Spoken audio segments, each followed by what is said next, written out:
4 года подряд представители медиасферы СКФО съезжались в Пятигорск, чтобы обсудить вопросы повышения эффективности работы СМИ. Но в прошлом году глава Ингушетии Юнусбек Евкуров предложил сделать форум мигрирующим и провести следующий в Магасе. Это предложение было принято с большим воодушевлением. Огромная программа подготовлена, огромное количество специалистов приглашено, экспертов различных региональных и федеральных уровней.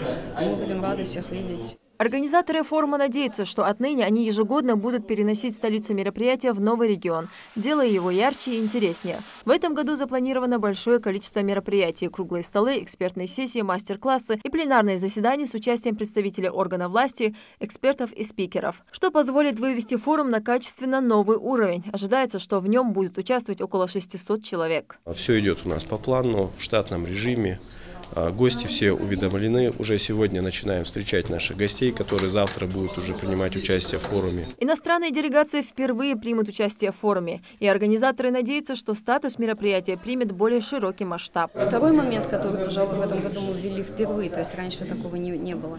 У нас будут присутствовать гости из других государств. То есть это Казахстан, это Южная Осетия, это Абхазия. Мы выводим форум на международный уровень. Главные мероприятия форума пройдут в здании научной библиотеки НГУ. На 2 этажах выделено 8 выставочных площадок. Оргкомитетом уже проведена их жеребьевка, где какой регион Северного Кавказа разместит свои экспозиции. В этом году на суд жюри будет представлено более 350 медиаработ в 16 номинациях. Представители регионов уже установили свои стенды. Каждый представляет несколько СМИ-субъекта. Это телевидение, газеты, радио. Всех секретов не раскрывают, но обещают, что постараются удивить гостей и коллег.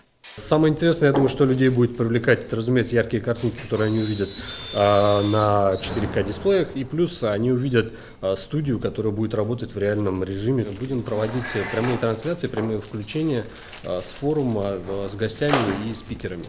То есть они расскажут нам о работе форума, об их вообще впечатлениях в Кавказе.